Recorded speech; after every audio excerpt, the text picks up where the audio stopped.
बस्तर का घना जंगल। यहाँ न सिर्फ पेड़ घने हैं बल्कि उस आतंक की परछाइयाँ भी जो सालों से यहाँ के लोगों की जिंदगी में फैली हुई हैं।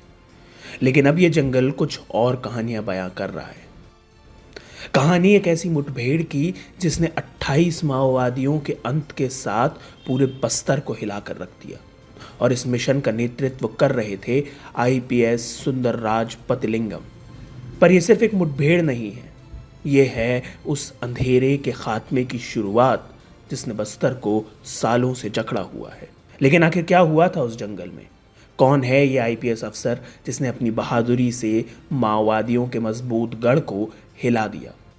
और कैसे गांव वाले जो कभी डर के साए में रहते थे आज सुरक्षा बलों के साथ खड़े हो गए हैं? कहानी है इंडिया के सबसे बड़े एंटी नक्सल ऑपरेशन की। 2024 में छत्तीसगढ़ के बस्तर क्षेत्र में सुरक्षा बलों ने नक्सलियों के खिलाफ एक निर्णायक मोर्चा संभाला, जिसमें अब तक कुल 185 नक्सलियों का सफाया किया जा चुका है। बस्तर के आईजी सुंदरराज पतिलिंगम के नेतृत्व में सुरक्षा बलों ने इस साल लगातार नक्सली ठिकानों पर हमला करके उनकी गतिविधियों को कमज़ोर किया है और क्षेत्र में शांति स्थापना की दिशा में एक महत्वपूर्ण कदम उठाया है। हाल ही में बस्तर के घने जंगलों में एक ऐसा ऑपरेशन हुआ जिसने पूरे इलाके को झकझोर कर रख दिया। सुंदरराज पतिलिंगम की लीडरशिप में सिक्योरिटी फोर्सेस ने इंटेलिजेंस मिलने पर एक बड़े नक्सली टीम का सामना करने का निर्णय लिया। ऑपरेशन की प्लानिंग शुरू की गई। उनके पास पक्की जानकारी थी कि नक्सलियों का बड़ा नेता जो दंडकारण्य स्पेशल जोनल कमेटी का सदस्य है और उसके दूसरे साथी जंगल में छिपे हुए हैं। ऑपरेशन की तैयारी में बस्तर के जिला रिजर्व गार्ड या डीआरजी और स्पेशल टास्क फोर्स या एसटीएफ के जवानों को एक साथ मिलकर एक मजबूत टीम बनाई गई। इन्हें इन जंगलों में घंटों और कई किलोमीटर पैदल चलना पड़ा। ऑपरेशन स्थल की कठिनाइयों को देखते हुए रणनीति को बेहद सावधानी से अंजाम दिया गया ताकि नक्सलियों की घेराबंदी की जा सके। ऑपरेशन के दौरान सुरक्षा बलों और नक्सलियों के बीच एक लंबे समय तक मुठभेड़ चली। नक्सली जंगलों की गहरी जानकारी का फायदा उठाकर गुरिल्ला वॉरफेयर यूज करके हमला कर रहे थे, लेकिन सुरक्षा बलों की बेहतर ट्रेनिंग और उनकी सटीक रणनीति के सामने टिक नहीं पाए। धीरे धीरे एक एक कर नक्सलियों को शिकस्त दी जाने लगी और ऑपरेशन खत्म होते होते 28 नक्सली मारे जा चुके थे। इस मुठभेड़ के बाद सुरक्षा बलों ने नक्सलियों के ठिकानों से भारी मात्रा में हथियार बरामद किए, जिसमें AK-47, SLR या सेल्फ लोडिंग राइफल्स और लाइट मशीन गन्स भी शामिल थीं। ये मुठभेड़ न केवल एक बड़ी कामयाबी थी बल्कि ये बस्तर में नक्सलियों के प्रति भय को भी कम कर रही है।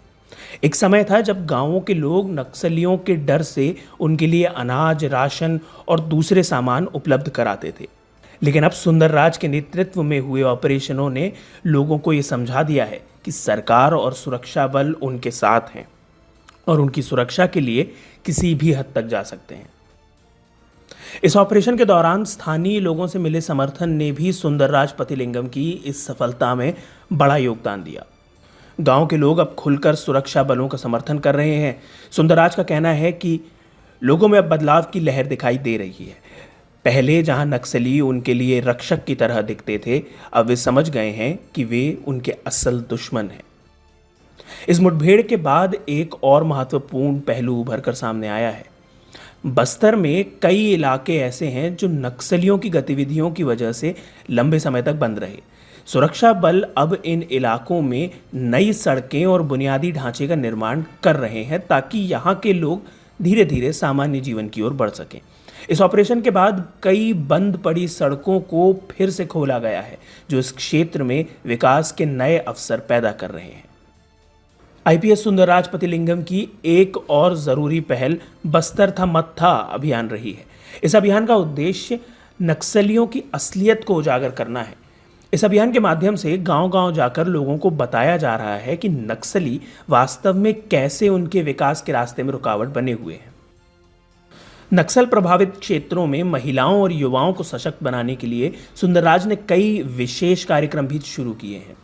हाल ही में उन्होंने पूर्णतः महिलाओं द्वारा संचालित पेट्रोल पंप की शुरुआत की है, जो नक्सल हिंसा से प्रभावित महिलाओं को आत्मनिर्भर बना रहा है। इस पहल से न केवल महिलाओं को रोजगार मिला है, बल्कि यह एक ऐसा प्रतीक भी बन गया है कि कैसे सरकार और सुरक्षा बल नक्सलियों के खिलाफ सिर्फ हथियार से ही नहीं, बल्कि विकास के माध्यम से भी लड़ाई लड़ रहे हैं। इस ऑपरेशन के बाद बस्तर में बदलाव की नई लहर चल पड़ी है। सुंदरराज पतिलिंगम और उनकी टीम के ये निरंतर प्रयास बस्तर में शांति और विकास का संदेश फैला रहे हैं। आपका इस एंटी नक्सल ऑपरेशन के बारे में क्या कहना है, हमें कमेंट्स में ज़रूर बताएं। इसके साथ साथ अगर आपको ये वीडियो पसंद आया तो इसे शेयर करें और इंडियन मास्टरमाइंड्स को सब्सक्राइब करें। Thank you for watching.